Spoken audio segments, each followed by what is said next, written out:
रितेश नाम का एक आदमी रहता था। वो अपने माता पिता के साथ रहता था। उसके पास व्यापार करने के पैसे तो थे, पर उसे पता नहीं चल रहा था कि कौन सा व्यापार शुरू करे।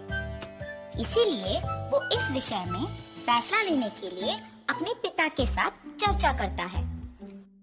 पिताजी, मुझे पता नहीं चल रहा है कि आपके दिए हुए पैसों से मैं कौन सा व्यापार शुरू करूं। अरे, उसमें क्या है, पकौड़ी का व्यापार शुरू करते हैं। पकौड़ी का व्यापार? हाँ बेटा, हमारे गांव में जलेबियों का, समोसे का, अचार का, पापड़ का ऐसे बहुत व्यापार है। तो तुम्हें कुछ अलग व्यापार करना होगा। गांव में जो व्यापार नहीं है, अगर तुम करोगे तो अच्छा लाभ पाने का मौका होगा। सिर्फ सादा पकौड़ी कौन खरीदेगा पिताजी? इसीलिए हम सिर्फ सादा पकौड़ी नहीं बनाएंगे। तो फिर हम सादा पकौड़ी में साथ साथ चिकन पकौड़ी, फिश पकौड़ी, मिर्ची पकौड़ी, आलू पकौड़ी, प्याज के पकौड़ी, अंडे के पकौड़ी जैसे अलग अलग तरह के पकौड़ी बनाएंगे। ऐसे हमारा व्यापार को बहुत लाभ मिलेगा। रितेश को अपने पिताजी के बात सच लगे, परंतु मुझे इतने प्रकार के पकौड़ी बनाना नहीं आता है ना पिताजी। मुझे भी तो बनाना नहीं आता। हम खुद इन सब के विधि बनाएंगे और इसके लिए तुम्हारी माँ भी सहायता करेगी। ऐसे कहकर रितेश के पिताजी रितेश को प्रोत्साहित करते हैं।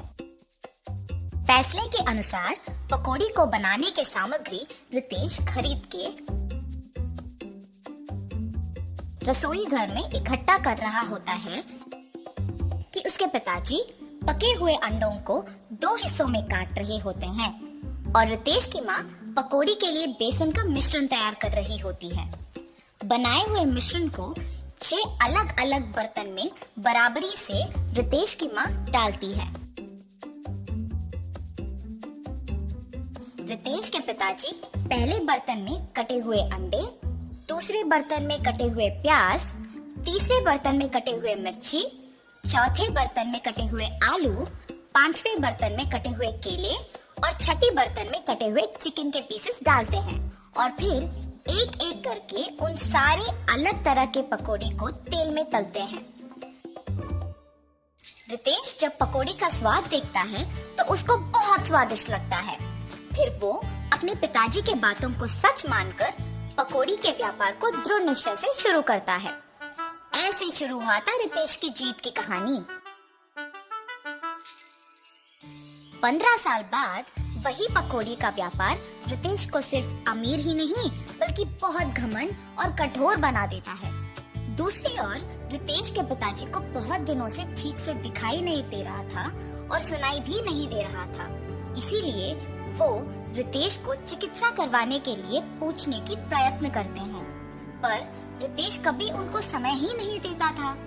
इसीलिए रितेश के पिताजी खुद अस्पताल जाने का निश्चय करते हैं, पर उनके पास पैसे ना होने के कारण रितेश की दुकान को निकल पड़ते हैं।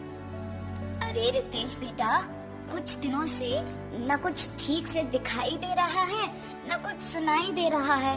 चिकित्सा के लिए 3000 रुपयों की जरूरत है। थोड़ा मदद करो ना बेटा। क्या 3000 रुपए? उतने पैसे तो मेरे पास नहीं है। पर बेटा, कल ही तो तुमने बहू को बताया था कि हर रोज तुम्हें 30,000 मिलते हैं। आप पहले यहाँ से चलिए, कह रहा हूँ ना पैसे नहीं है। और घर चले जाते हैं। घर पहुँचने के बाद चिकित्सा के पैसे मांगने रितेश के पास गया था, पर उसने ये कहकर भेज दिया कि उसके पास पैसे नहीं है। क्या 3000 के लिए उसने ऐसा कह दिया? व्यापार तो अच्छा चल रहा है ना। शायद उसको हमारा यहाँ रहना पसंद नहीं। बहू ने भी खाना सिर्फ उन दोनों के लिए बनाया है। मैंने हम दोनों के लिए खाना बनाया है। तो फिर यही है, हमारा यहाँ रहना वो दोनों चाहते ही नहीं है। चलो इसी रात को यहाँ से निकलते हैं। ऐसे फैसला करके दोनों उसी रात गांव से निकल जाते हैं। माता पिता के लापता होने पर भी रितेश को चिंता नहीं हुई। अगर किसी ने पूछा तो कहता था कि तीर्थ यात्रा पे गए हैं। रितेश को पकौड़ी के व्यापार में लाभ ही लाभ आ रहा था। वो उसके दुकान में 10 और सहायक को काम पे लगा के उनको सारे पकौड़ी के विधि सिखा के काम करवाता था। इसके अनुसार उसने पकौड़ी के दाम भी बढ़ा दिया था। मिर्ची पकौड़े 5 रुपए के 10 पीस, प्याज के पकौड़े 8 रुपए के 10 पीस, आलू के पकौड़े 10 रुपए के 10 पीस, अंडे के पकौड़े 15 रुपए के 10 पीस, चिकन के पकौड़े 20 रुपए के 10 पीस और मछली के पकौड़े 25 रुपए के 10 पीस।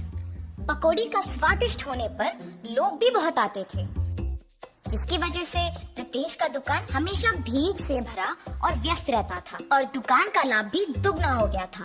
रितेश ऐसे ही उसकी संपत्ति बढ़ाने में दिन भर व्यस्त रहता था और उसकी पत्नी भी अपनी समय अपनी सहेलियों के साथ बिताने में और पैसे खर्च करने में व्यस्त रहती थी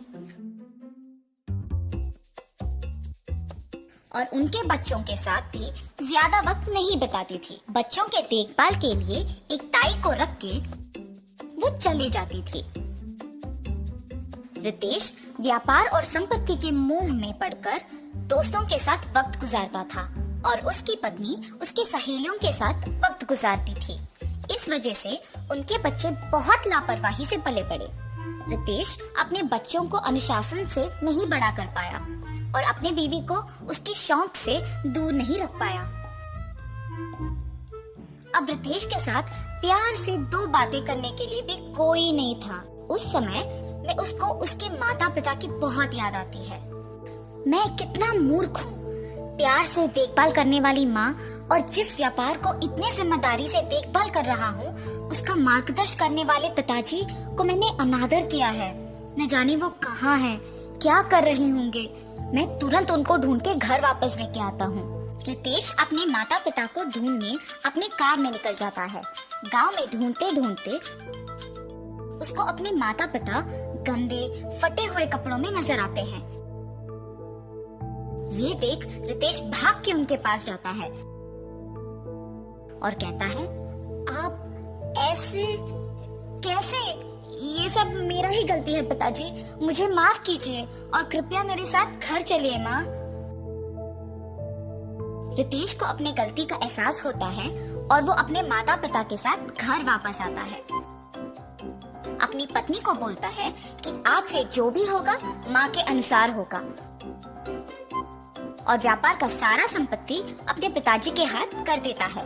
रितेश सिर्फ सहायकों का और पकौड़ी के विधि का देखभाल करता है और उसकी पत्नी बच्चों का देखभाल और पढ़ाई का ध्यान रखती है। सुख संपत्ति और परिवार का प्यार पाके सब सदा खुश रहते हैं।